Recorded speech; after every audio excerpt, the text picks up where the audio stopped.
আমি এজন্য বারবার আপনাদেরকে বলছি, ইরানের মতাদর্শ গ্রহণ করার কোনো দরকার নাই, তবে ইরানের কর্মপদ্ধতিটা দেখেন। ইরানের কর্মপদ্ধতি কি? ইরান 1979 সাল, কত সাল? 1979 সালে ইরানে ইসলামী বিপ্লব হয়, মানে শিয়াদের ইসলামী বিপ্লব যেটা, সেটা হয় 79 সাল পর্যন্ত। আমেরিকার পাঁচাটা একজন ব্যক্তিকে ইরানের ক্ষমতায় বসিয়ে রাখা হয়েছিল, রেজা শাহ। রেজা শাহকে 1979 সালে ইরান ইসলামী বিপ্লবের মাধ্যমে নামিয়ে আয়াতুল্লাহ খামেনি তারা ক্ষমতা গ্রহণ করে। 79-তে ক্ষমতায় আসছে, আমেরিকার পাঁচাটা দালালকে ক্ষমতা থেকে নামাইছে। সাথে সাথে আমেরিকা বিগত 40 বছর যাবৎ ইরানের সাথে সকল সম্পর্ক কাট করে দিয়েছে। এখনো পর্যন্ত ইরানকে তারা অর্থনৈতিকভাবে বয়কট, অস্ত্র শস্ত্র সব দিক থেকে বয়কট। বিগত 40 বছরে আমেরিকা ইরানকে তেমন বাহিরের কারোর সাথে কোনো চুক্তি করতে দেয় নাই। ইরান তার তেল বিক্রি করতে পারত না, ইরান অপর দেশ থেকে কোনো অস্ত্র কিনতেও পারত না, সব নিষেধ করে দিয়েছে আমেরিকা। 1980 সালে পাশ থেকে আক্রমণ করলো ইরাকের সাদ্দাম হোসেন আক্রমণ করলো ইরাকে। সাদ্দাম হোসেনের কাছে তখন কিছু অস্ত্র শস্ত্র ছিল, সে ফ্রান্স রাশিয়া থেকে কিছু অস্ত্র কিনেছিল, ওই মিসাইল ছুড়ল।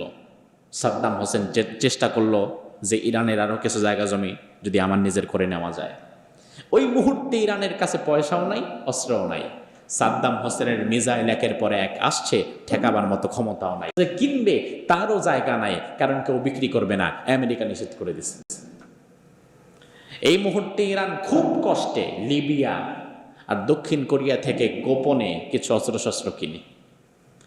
এটার পরিমাণ এত কম যে ইরাক যদি 100 মিসাইল ছুড়ে, ইরান হয়তো 2-1টা ছুটতে পারে।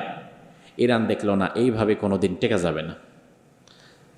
ইরানের আর্মি, ইরানের সেনাবাহিনী থেকে শুরু করে প্রত্যেকটা বাহিনী ছিল তখন অপ্রশিক্ষিত, বিজ্ঞানাগার ছিল না, রিসার্চ সেন্টার ছিল না।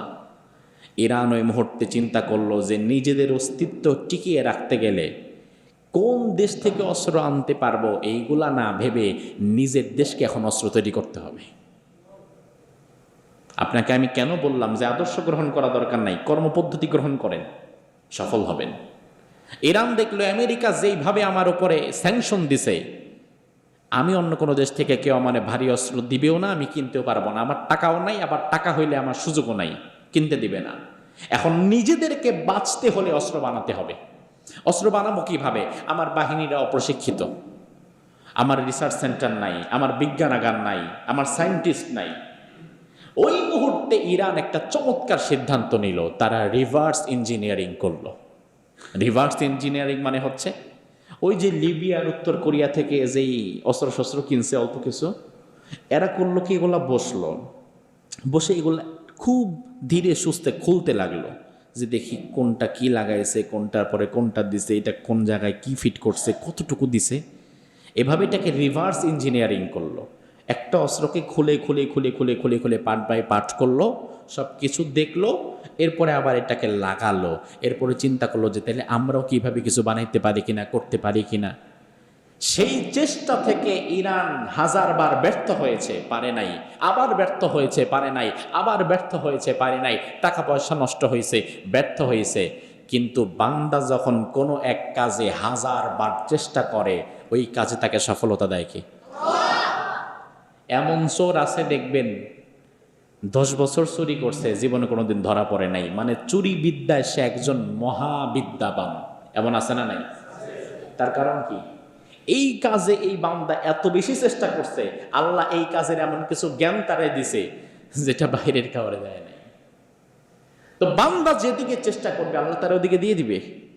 তারা নিজেদের অস্তিত্বকে টিকিয়ে রাখার জন্য ওই অস্ত্রগুলা খুলে খুলে রিভার্স ইঞ্জিনিয়ারিং করতে করতে আজকে মধ্যপ্রাচ্যে ইরান 3য় শক্তিশালী দেশ 40 বছরের মধ্যে। এবার ধরেন এই 1980 থেকে যদি ধরেন 2025, মধ্যপ্রাচ্যে 3 নম্বর শক্তিশালী দেশ ইরান। তাও আবার নিজেদের অস্ত্রে শস্ত্রে, অর্থাৎ সামরিক সক্ষমতা, স্বনির্ভরতা চলে আসছে। কারো কাছে তাকাইতে হয় নাই। সেখানে বিগত 40, 50, 55 বছরে বাংলাদেশ এমন কি বানিয়েছে? কয়টা আয়রন ডম, কয়টা মিসাইল। আপনি বলবেন এগুলোর দরকার আছে? আরে ভাই, এগুলোর দরকার আছে অবশ্যই। তার কারণ বর্তমান পৃথিবীতে পারমাণবিক অস্ত্র যার কাছে আছে, আকাশ প্রতিরক্ষা ব্যবস্থা যার কাছে আছে, সীমান্তে শক্ত প্রহরী যার কাছে আছে, গোটা পৃথিবী তার কথা শুনতে বাধ্য। বিগত 55 বছরে বাংলাদেশে এত শত শত university, public university, private university, হাজার হাজার ছাত্র, লাখ লাখ ছাত্র প্রতি বছর বের হয়, বিসিএস ক্যাডার হয়েও বের হয়। আমাদের ভার্সিটিগুলোতেও কিন্তু বিজ্ঞানাগার আছে, রিসার্চ সেন্টার আছে, কিন্তু তা কেবলমাত্র সৌজন্যতা, ফর্মালিটি এবং কিছু মার্কস খাতায় তোলার একটা মাধ্যম। 55 বছরে বাংলাদেশের কোন ইউনিভার্সিটি থেকে কোন একজন বিজ্ঞানী নতুন একটা কিছু উদ্ভাবন করেছে যেটা দেশের জন্য কাজে লাগছে, এমন কোন নজির আপনি দেখাতে পারবেন?